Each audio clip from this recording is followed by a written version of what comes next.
Hello everyone, and welcome to this new video on which we'll be starting off with chapter 4, and this chapter 4 will be mostly dedicated to learning what functions are.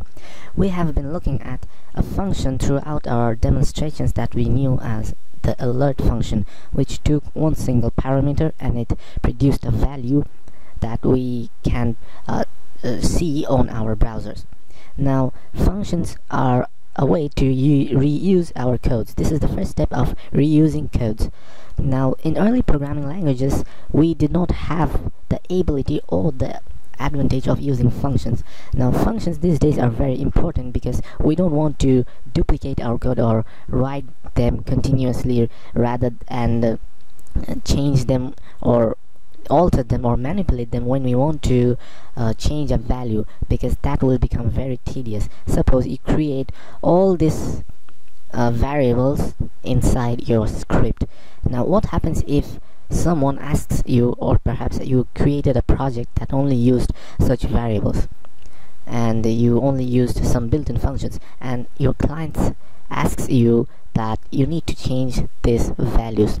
So in all of your scripts, perhaps maybe you have created suppose 10, 20 or even 50. If it's a big project, you have created hundreds of scripts and you didn't even use a single function, so you would have to go on and change all these values manually, and that's a tedious job.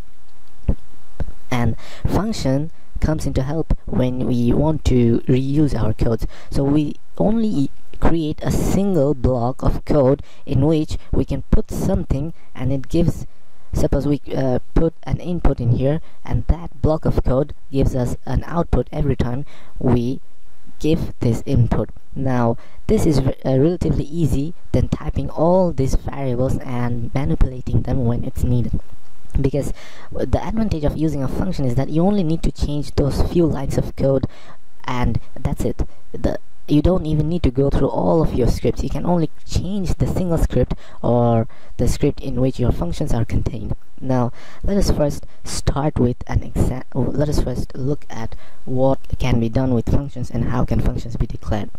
So JavaScript gives us the ability to call functions in different ways. So the functions are given the first class status. So it actually helps in encapsulation. The first class status in JavaScript means that a function can be stored inside a variable. In this case, that stored function is known as an expression function, perhaps, and even we can use functions independently. We can invoke functions by themselves. So we'll be looking at invocation and declaration separately.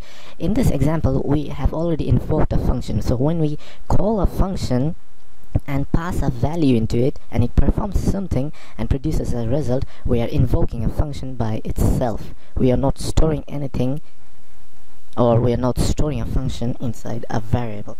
So functions can contain parameters inside themselves and they can be passed on with arguments. So this is actually a similar idea of variable and value, but in functions it has got different names because of its own nature. Functions in JavaScript can be also created on the fly. There are functions that are known as anonymous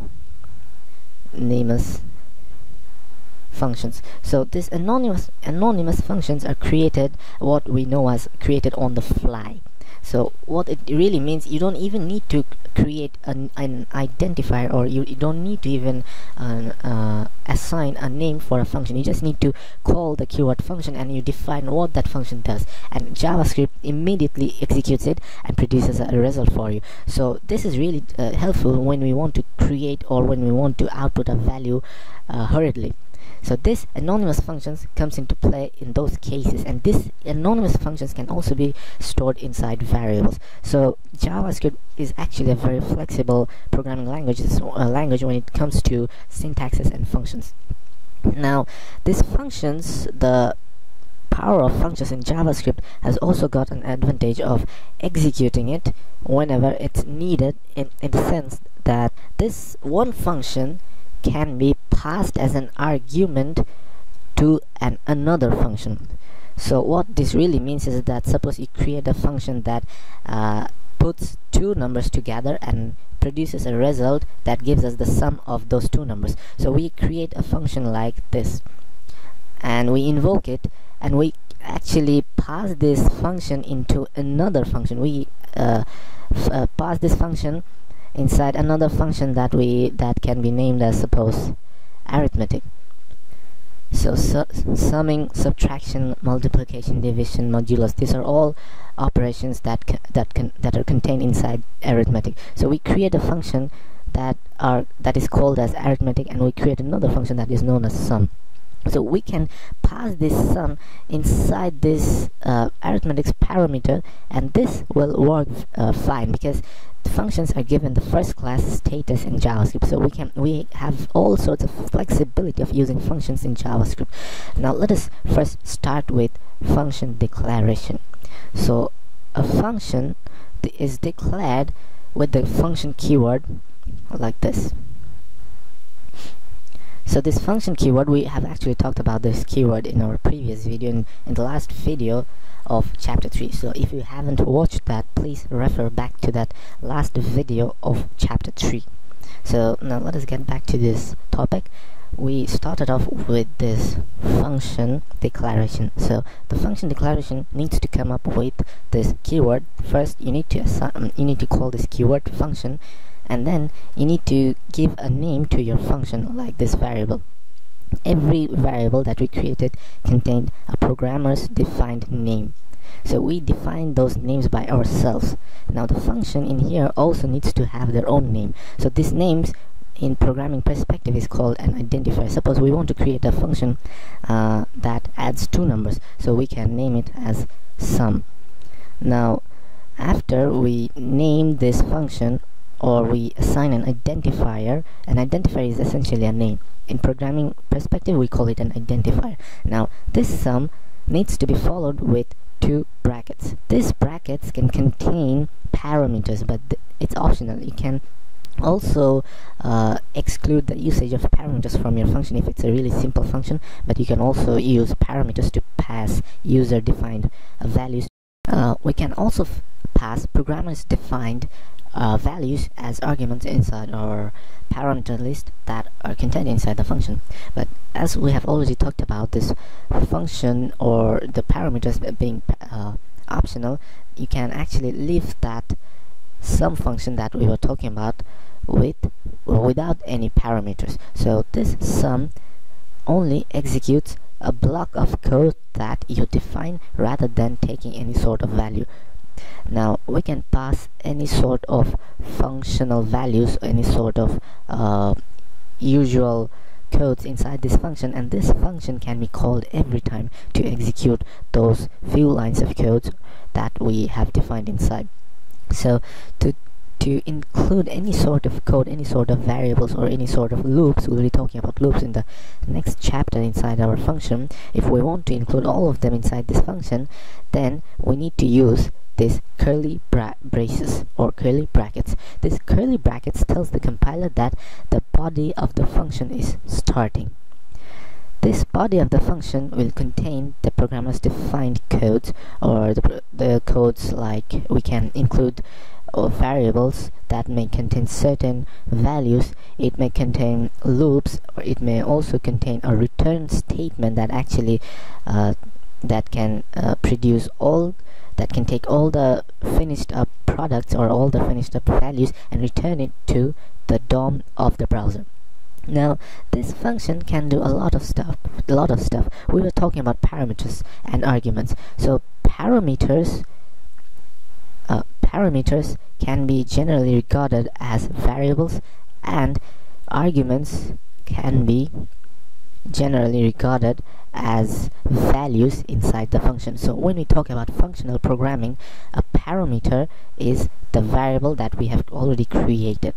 So this parameter can be passed along like this. We need to first include this keyword inside our when declaring a function, and after we have assigned a name to the function, we can actually pass a variable that with the name, like suppose we can choose user value. We can name our variable as user value. In this case, when we talk about parameters, we actually don't use this var keyword. This var keyword is actually used when we want to define and declare an independent variable in our codes, in our programs, in our functions. So when it comes to parameters, we don't use that var keyword inside our parentheses. So we have actually defined a new variable that's a parameter inside the function, and this parameter can take a value. Now this value that we are talking about, this values has been assigned to a certain variable that we named, suppose that we named as string 5. So this string 5 variable holds the value of this string and numeric literals. Now this argument is similar to this value that we have created. Because we are talking about functional programming, or we are talking about creating a function, when we pass an argument to this parameter or variable, it's known as argument in programming's perspective.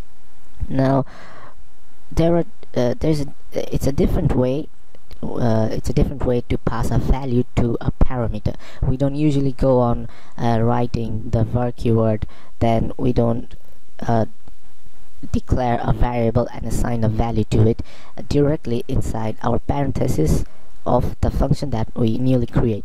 But this arguments needs to be passed along inside the variable when we invoke this function. There is a difference between function declaration and function invocation. So we'll be talking about this briefly. We have already talked about this function declaration. The function declaration is when we define a new function by ourselves. In this case, when we use this function keyword to tell the parameter that we are going to define a new function by ourselves that's going to perform certain actions inside our program. So that is what we know as declaration. But when we use a function like this by itself, we are actually invoking this function. This alert function inside JavaScript's core fundamentals has some sort of statements like this. It was declared once, and it contains some sort of values inside that, and that programs, that codes actually performs some sort of operation and executes that operation and produces the value on the browser.